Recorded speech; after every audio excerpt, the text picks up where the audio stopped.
This video will be about two issues with Libreoffice or Libreoffice: spreadsheet formulas and file formats. We'll start with spreadsheet formulas. I have a test file here, or just a demo, which is, we're calling it financial statement, and I've put some formulas in here to demonstrate. So I'm just going to delete these formulas, and as you see, I've got about 4 of them that I used. So I'm going to recreate them, and so I click on that cell, which is going to be total income. We have 2 sources of income here listed so far. So I've clicked on this cell, and you can see this active cell because this is highlighted and this is highlighted. So I click on the formula button, okay, and it helps you create a formula. It assumes, correctly in this case, that I want to just add the numbers in the cells above. So I hit enter, or click the OK button up here, and it does that for me. Now then, I'm going to put a second one over here for deposit. You see the deposit line? I've highlighted this one, which is E column 11 row. So again, I'm going to go up here and click the function button, or the formula creation button rather, and it assumes that I want to get a sum of all these numbers above. In this case, no, I just want to pull this number over, because I'm assuming that everything I get in income, total income, I'm going to make a deposit. So there it is. It just brings that number over here. The absolute value of this cell goes to this one. Now then, I have a line here that I've called balance. Click on it, highlight it, and click on the formula button, and it assumes that I just want that cell because of what I did before. But you see, all I have to do is all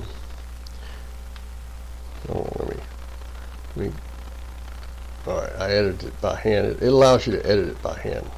So I've got the wrong one. All right, this one here. I'm going to click the, sorry about the misstep there. Click the formula button, and here I'll be able to change the number of cells that it adds together. So it's going to add all those cells together. You see, E4 through E11, and it gives me a sum. That's that. Now you can change this. Again, you can click the edit button, and let's say I only wanted the cells above that. Above this one. So if I only want, you have to get right on the corner, and then you pull it up, and now I'm only going to get a sum of everything in these cells. We're assuming that I'm going to have only going to have 2 other sources of income. Now, of course, I could add more cells above that. That's easy to do. But just for demonstration purposes, we're going to only use these cells for the total down here, because I have average. Now, if I want to see what average chunks of income I take in, now this may be totally ridiculous, but we're going to do it anyway. See, that's C5 through 8. It's going to give me a sum of that. So if I just change sum to average, hit enter, that's the average of those 2 numbers. So it's going to take everything in these column of cells, doesn't matter how many they are. In this case, it's only got 2 numbers. It adds those 2 numbers together, divides by 2, and that is the average. So those are just some simple things you can do with the formulas. Now, if I want a function wizard for more advanced features, I can click here, and you see what I have. It shows me what I have. It's showing me that I'm taking cells C5 through C8 in that column, adding together and giving me an average. It even shows me the result. There's lots of other functions. That's statistical. Average is under statistical. As you can see, there's lots of it. You can use time and date, or mathematical, or whatever. Most of them are going to be mathematical. And of course, the default one is sum. But there's lots of other things you can do, and See, sum is the one that's most widely used, but and you can put, if you click other cells, you can click this cell and that cell and the other cell, and you'll get an average of several cells, you know, other than the ones you've already created here. You have a group of cells or one single cell, and see, I can have E11 here. If I click there, it's going to add in E11, and it's going to give average of all of those. And so it takes, anyway, I'm going to cancel that, and anyway, there, and of course all these buttons here are pretty intuitive. If I want to move, let's say, this number to the center, I click here, move it to the center, or click here, move it to the left. The default is to the right. All of these cells, when you hold your mouse over them, it tells you what they actually do. If you want further information, you click on the help, and you can have lots of other cell attributes. So you can click on any one thing. There's lots and lots of different topics that you can use for the help. So usually this is all you need for help on these things. But anyway, I just wanted to, I got a little off track, but I wanted to show some basic things about formulas. The next thing I want to show is what we should do with file formats. And this is kind of a basic lesson in file management.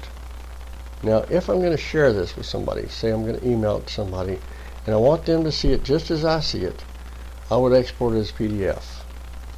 And that's all there is to it. You just click enter or click save, or just hit enter a couple times, and it saves the file. It asks me there if I wanted to overwrite the file, which I do, of course.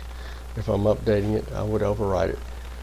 But a good thing to do before you do that is to go to print preview and see that it's everything's arranged like you want it to be on the sheet, on the page, whatever, so that you know that it's they're gonna see it as you expect. And so if you need to make changes, you can, and use print preview to see how it's going to print on a page, or how it's going to be displayed in a PDF reader. Now, it's the same thing with text documents. File, export as PDF. You can just hit enter a couple of times, and it saves the PDF file. In this case, it's asking me, do I really want to overwrite the file, replace the file, test doc 1. If I didn't, I could go back and rename it to test doc 2. In this case, I'll just overwrite. Excuse me. Now, another thing about file formats, if you're going to share it with somebody and you expect them to edit it,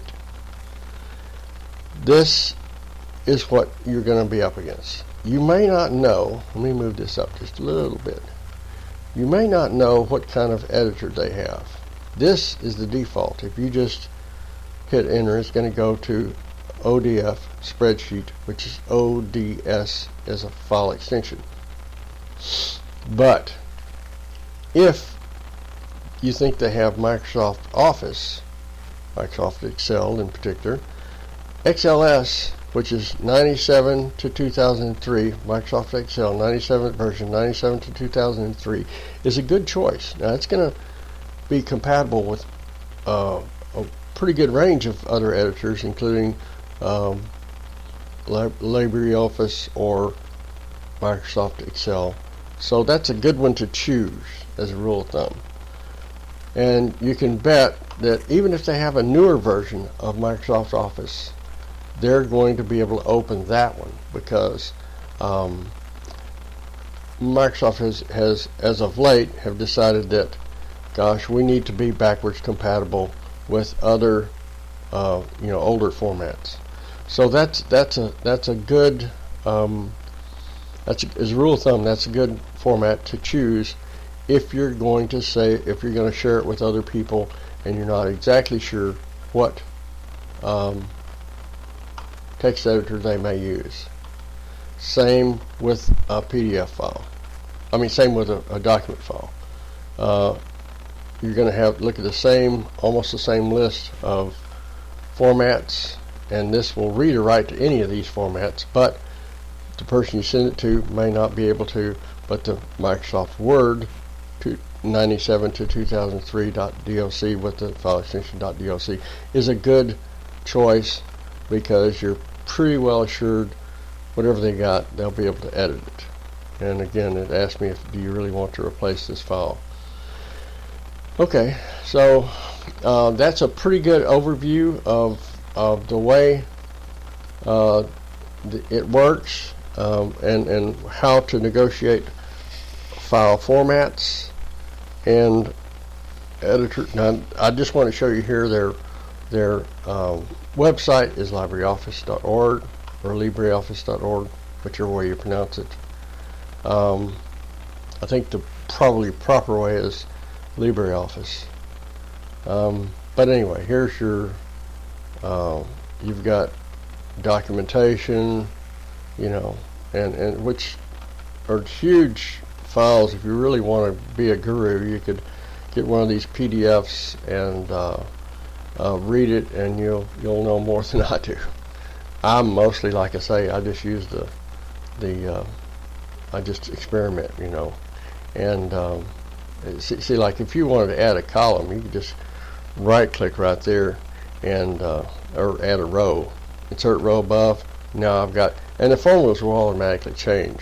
The formulas are going to encompass an extra row, so it doesn't mess up your formulas. You can add rows or columns even, if I wanted to put another column in between here and here, I could add another column, so see, I just right click and insert columns to the left or right, whatever. See, I just insert another column there, and if I want to undo that, I can click the undo, and I take that column away, click the undo, I took that row away.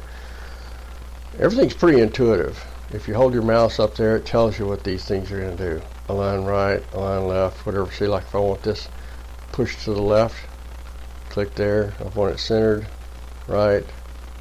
See how it moves? Spell check. It'll spell it, check the spelling even in a spreadsheet document. So it's pretty intuitive. Anyway, just want to give a simple overview of some of these functions, how it works, and just kind of get you started if you're new to LibreOffice. Alright, hope this helps, and thanks for watching.